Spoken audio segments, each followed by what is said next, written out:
আবহাওয়ার এই মুহূর্তে গুরুত্বপূর্ণ খবর। বঙ্গোপসাগরে তৈরি হবে নিম্নচাপ। আগামী 22শে নভেম্বর এবং 24শে নভেম্বরের মধ্যে এটি শক্তি বাড়াতে বাড়াতে পশ্চিম উত্তর পশ্চিম দিক বরাবর এগিয়ে আসবে, এমনটা জানিয়ে দিয়েছে ভারতীয় মৌসুম ভবন। এই সিস্টেমটি থেকে ঘূর্ণিঝড়ের আশঙ্কা থাকছে বঙ্গোপসাগরে। এই সিস্টেমটি কোন উপকূলে আছড়ে পড়বে, এটি রয়েছে বড় প্রশ্নের মধ্যে। এখন আমাদের বাংলায় এর প্রভাব কেমন হবে, বৃষ্টিপাত কি হবে? বৃষ্টিপাত হলে চাষি ভাইদের থাকতে হবে সতর্ক। এদিকে চাষি ভাইয়েরা ইতিমধ্যে পাকা ধান কাটছেন, কেউ কেটে ঘরে ঢোকাচ্ছেন, কেউ আবার রোদে শোকাচ্ছেন। এর পাশাপাশি অনেকে আলু পাতার কাজও শুরু করেছেন, আবার কেউ কেউ শুরু করবেন বলে ভাবছেন। এই পরিস্থিতির মধ্যে বৃষ্টিপাতের ইঙ্গিত তাদের ভাবাচ্ছে। আপাতত আপনাদের যেটা বলেছিলাম যে 27 তারিখ পর্যন্ত আবহাওয়া পরিস্থিতি শুকনো থাকার সম্ভাবনা রয়েছে। 26 বা 27 এইটুকু সময় কিন্তু অবশ্যই শুকনো পাওয়া যাবে বা শুষ্ক পাওয়া যাবে। রোদের ব্যাপার লক্ষ্য করা যাবে, দুর্যোগপূর্ণ ব্যাপার থাকবে না, বৃষ্টিপাত থাকবে না। কিন্তু মাসের শেষের দিকে বৃষ্টিপাত হবে কি হবে না, এইটা নিয়ে রয়েছে প্রশ্ন। বৃষ্টিপাত হবে না এমন সম্ভাবনাও কিন্তু নেই, বৃষ্টিপাত হওয়ার সম্ভাবনাও আছে। তাই আপডেটে নজর রাখবেন। আপাতত 26-27 তারিখ পর্যন্ত আবহাওয়া পরিস্থিতি শুকনো পাবেন। এদিকে তাপমাত্রায় পরিবর্তন হয়েছে, যেটা আপনাদের বলেছিলাম যে মঙ্গলবার বুধবার এই সময়কাল থেকে কিন্তু তাপমাত্রা একটু করে বাড়তে থাকবে এবং আবহাওয়া দপ্তর পূর্বাভাসও সেটাই দিয়ে দিয়েছে, 2 থেকে 3 ডিগ্রি বাড়বে। ইতিমধ্যে দক্ষিণবঙ্গের থেকে তাপমাত্রা কিন্তু অনেকটা কম রয়েছে উত্তরবঙ্গে, যেটা দক্ষিণবঙ্গে 12 ডিগ্রি পর্যন্ত নেমে গেছিলো, সেখানে কিন্তু পরিষ্কার পরিচ্ছন্ন আকাশে একদম সকালের দিকে আমরা মিনিমাম টেম্পারেচার দেখতে পাচ্ছি। এই মুহূর্তে যেটা আবহাওয়া দপ্তর জানিয়েছে যে 14.5 ডিগ্রি রয়েছে পশ্চিম মেদিনীপুরের খড়গপুরের দিকে। পুরুলিয়াতে ইতিমধ্যে 12 ছিল, সেগুলো কিন্তু আস্তে আস্তে মোটামুটি ধরে রাখুন যে 15 ডিগ্রির কাছে চলে এসেছে। উত্তরবঙ্গে রয়েছে 14 ডিগ্রি, এমনটা জানিয়েছে আবহাওয়া দপ্তর। যদিও দার্জিলিংয়ের তাপমাত্রা 7-এর আশেপাশে রয়েছে। আগামী কয়েকদিনে তাপমাত্রা একটু বাড়তে পারে, কারণ ইতিমধ্যে যে শৈত্যপ্রবাহগুলো চলছে ভারতের মধ্যভাগ থেকে পশ্চিম দিকে, সেই শৈত্যপ্রবাহগুলো আস্তে আস্তে মিলিয়ে যাবে। যার ফলে কি হবে না, আমাদের বাংলায় যে ঠান্ডার প্রভাবটা পড়ে গেছিলো, শীতের প্রভাব পড়ছিল, সেটা কিন্তু একটু পরিবর্তন হতে শুরু করে দেবে। এই পরিস্থিতির মধ্যে নিম্নচাপ কি হবে না হবে আমরা জানাবো, দেখতে থাকবেন। এর পাশাপাশি বঙ্গোপসাগরের দক্ষিণ পশ্চিম ভাগ এবং তামিলনাড়ু শ্রীলঙ্কার উপকূলে রয়েছে নিম্নচাপ। তার জন্য এখানে মেঘলা আকাশ রয়েছে, কিন্তু দেশের আর কোথাও মেঘলা আকাশ নেই। আমরা একে একে দেখাচ্ছি, দেখতে থাকুন আপডেটটি। শেষ ভাগে আমরা দেখাবো কোথায় কেমন কি হতে পারে, তাই শেষ ভাগ অবশ্যই মিস করবেন না। নতুন না, চ্যানেলটিকে সাবস্ক্রাইব করে রাখুন এবং ভিডিওটিকে লাইক দিয়ে অবশ্যই দেখতে থাকুন। আমরা প্রথমে দেখাবো যে আলিপুর আবহাওয়া দপ্তর কেমন কি খবর দিয়েছে। তো ইতিমধ্যে দেখুন এই আপডেটটি যেটা বেরিয়েছে, সেখানে আমরা দেখতে পাচ্ছি কলকাতার আশেপাশে তাপমাত্রা 18.4 এবং ম্যাক্সিমাম দিনের বেলার তাপমাত্রা 18.3। এদিকে আবহাওয়া দপ্তর জানাচ্ছে যে 14.5 রেকর্ড হয়েছে দক্ষিণবঙ্গে খড়গপুরের দিকে। এর পাশাপাশি উত্তরবঙ্গে লোয়েস্ট টেম্পারেচার রেকর্ড হয়েছে 14 ডিগ্রি এবং দার্জিলিংয়ের দিকে হিল এরিয়াতে তাপমাত্রা রেকর্ড হয়েছে 7.5 ডিগ্রি। এদিকে আমরা একটু এদিকটাতে দেখাই, দেখুন পুরুলিয়ার দিকে কিন্তু তাপমাত্রা ইতিমধ্যে 15 ডিগ্রিতে পৌঁছেছে, আসানসোলের দিকে 17.7, পানাগড়ের দিকে 15.8, বাঁকুড়াতে চলছে 15.4, মিদনাপুরের দিকে 17.2, ঝাড়গ্রামের দিকে 17.5 এবং কলাইকোন্ডার দিকে 17.6। অর্থাৎ তাপমাত্রা কিন্তু আগে থেকে বেড়েছে। যদিও খড়গপুরের তাপমাত্রা 14.5 রয়েছে, এটাই রয়েছে লোয়েস্ট, যেটা স্বাভাবিকের থেকে 4.1 ডিগ্রি একটু নিচে রয়েছে বলছে।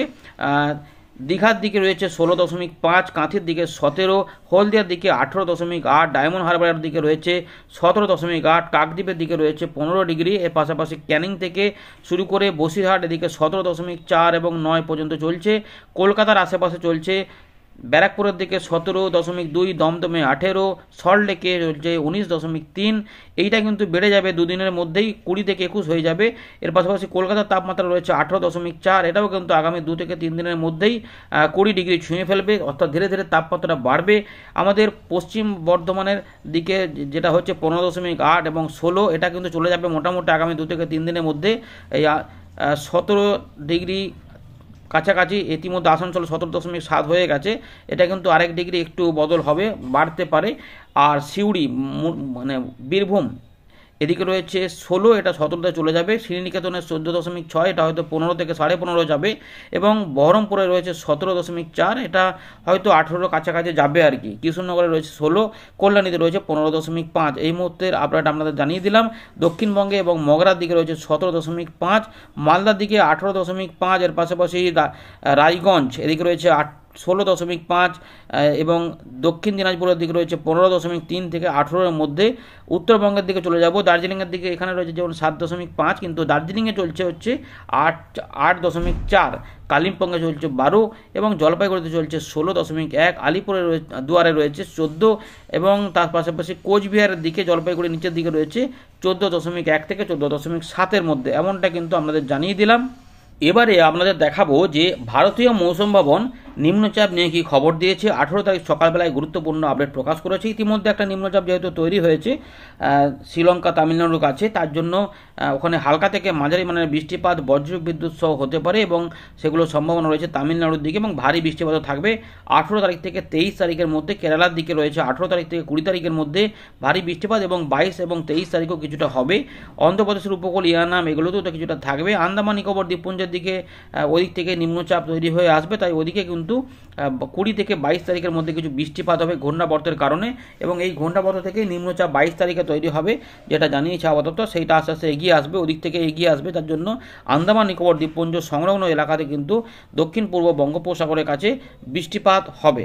এবং এই মুহূর্তে তাপমাত্রায় বেশ কিছু পরিবর্তন রয়েছে, পরিবর্তনগুলি হবে। আমাদের দেশে সর্বনিম্ন তাপমাত্রা ইতিমধ্যে 6 ডিগ্রি রেকর্ড করেছে আবহাওয়া দপ্তর, যেটা দেখতে পাচ্ছি এখানে 6 নয় 5 ডিগ্রি, যেটা পশ্চিম মধ্যপ্রদেশের রাজগড়ের দিকে রয়েছে, এটা কিন্তু দেখা যাচ্ছে। এর পাশাপাশি শৈত্যপ্রবাহ এগুলো নিয়ে টেম্পারেচারগুলো একটু দেখে নেব। ইতিমধ্যে বড় কোনো পরিবর্তন হবে না বলছে আগামী দুদিনের মধ্যে, কিন্তু দুদিনের পর থেকেই যেটা দেখা যাবে 2 থেকে 3 ডিগ্রি বাড়বে উত্তর পশ্চিম ভারত, মধ্য ভারত এবং পূর্ব ভারতে, যার জন্য আমরা এই সপ্তাহের শেষের দিকে তাপমাত্রা বৃদ্ধি পাবো, এবং শীতের বা ঠান্ডার আমেজ কিন্তু একটু হলে ভাঁটা হবে। তবে রাত থেকে সকালে ঠান্ডা ঠান্ডা ভাবটা অবশ্যই থাকবে। শীতে জামা কাপড় হয়তো পাতলা পাতলা হলেও পরতে হবে, একদম খালি একটা জামা কাপড়ে চলবে না রাতের দিকে, বিশেষ করে সন্ধ্যের পর থেকে এগুলো কিন্তু চলবে, একটু হাওয়া টাওয়াও থাকবে, কিন্তু তাপমাত্রা একটু বৃদ্ধি হওয়ার জন্য একটু কাঁপুনিগুলো কমে যাবে। আর শৈত্যপ্রবাহ যেগুলো চলছে আপাতত যেটা রয়েছে এখানে দেখতে পাচ্ছি আমরা যে 21 তারিখ পর্যন্ত কিন্তু থাকবে, তবে সেগুলো আস্তে আস্তে কমে যাবে। আপনাদের একটা ছবি দেখালে বুঝতে পারবেন।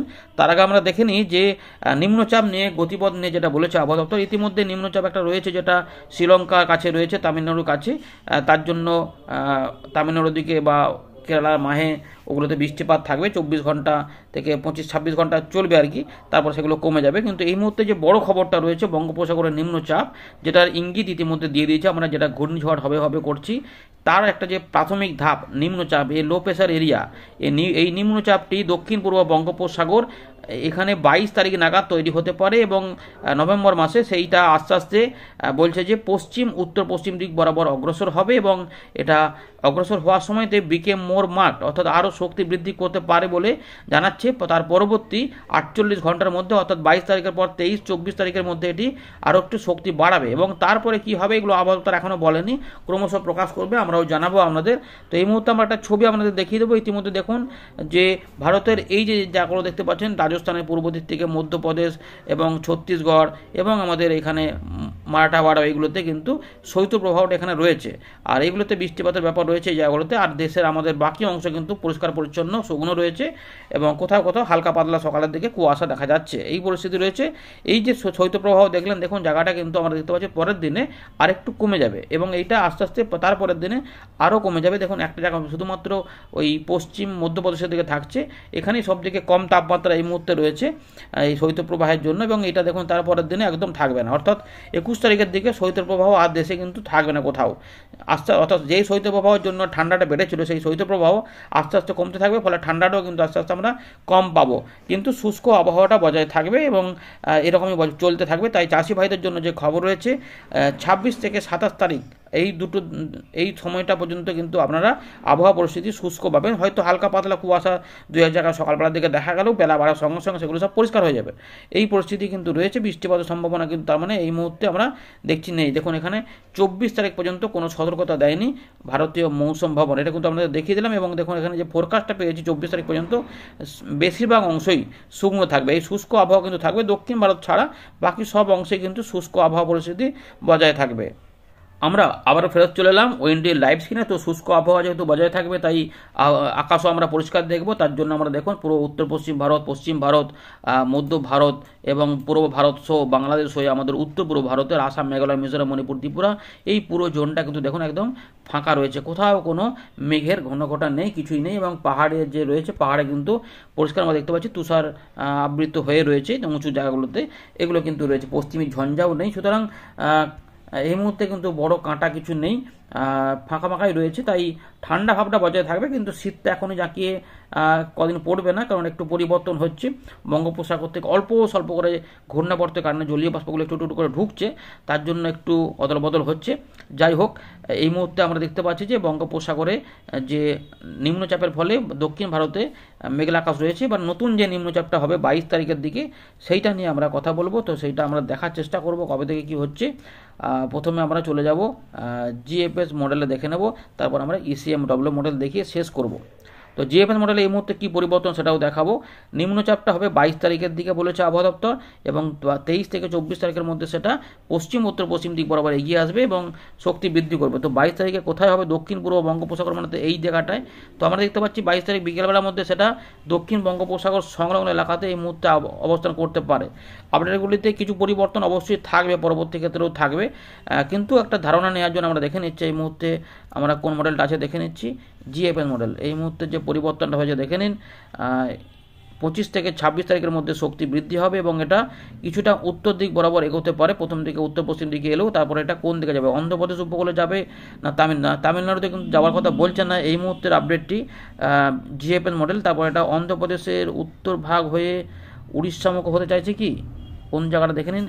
এই যে বিশাখাপত্তনম এবং ভুবনেশ্বর এইখানে অবস্থান করা, মানে দক্ষিণ উড়িষ্যা এবং উত্তর অন্ধ্রপ্রদেশের দিকে এই সিস্টেমটি অবস্থান করতে চাইছে এবং এখানে এতটা পর্যন্ত আসতে চাইছে। যদি এইটুকু আসে তাহলে কিন্তু আমাদের বাংলার উপরে কিন্তু দেখুন দমকা ঝোড়ো হাওয়াও চলে আসতে পারে। তার মানে এই জায়গাতে বৃষ্টিপাতের পরিবেশ অবশ্যই থাকতে পারে। এই মুহূর্তে জিএফএস মডেলে একটা বড় পরিবর্তন রয়েছে যে ঘূর্ণিঝড় হবে না, এখন অতি গভীর নিম্নচাপ হবে না গভীর নিম্নচাপ হবে, এটা দেখার বিষয় রয়েছে। আমরা এখানে এই জায়গাতে একটু মেপে নেব।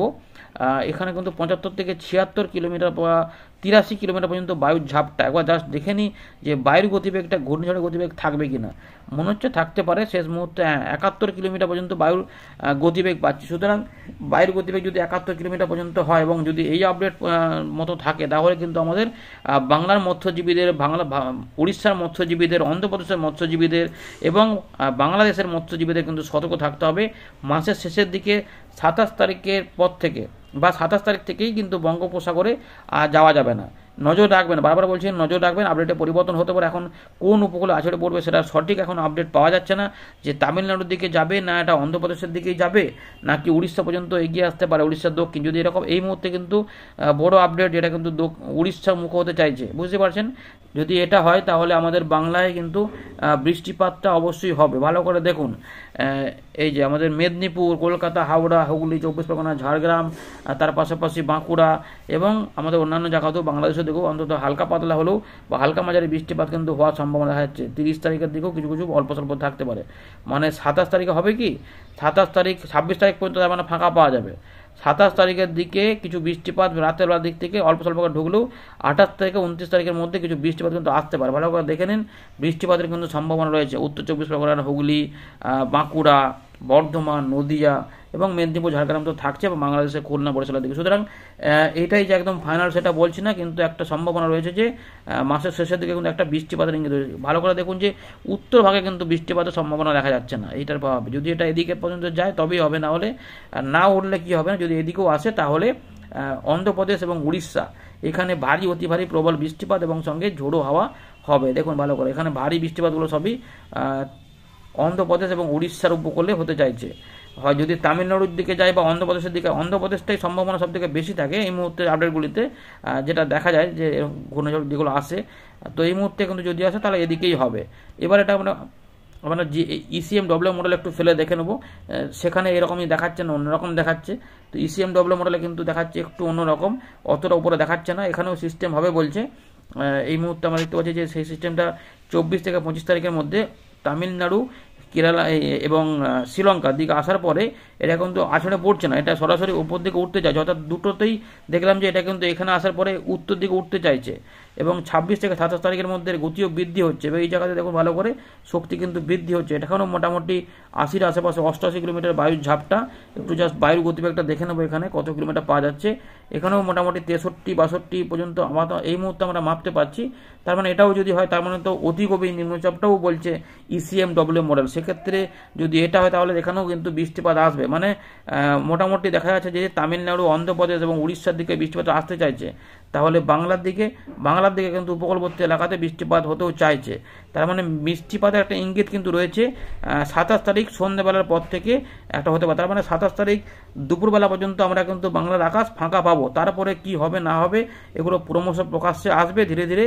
তো বৃষ্টিপাত একটা সম্ভাবনা ধরে নিয়ে আপাতত আমাদের এগোতে হবে যে 3-4 দিন বৃষ্টিপাত হতে পারে, তাই তারপরে এগুলো কমে যেতে পারে। মানে ডিসেম্বর মাসের 1 তারিখ থেকে হয়তো দুর্যোগ বা বৃষ্টিপাতের কোনো খবর থাকবে না। তার মানে মাসের শেষটা 27, 28, 29, 30 এই সময়কালের মধ্যে 2-1 দিন বৃষ্টিপাতের সম্ভাবনা এখন পর্যন্ত থাকছে বলা যায়। ধন্যবাদ।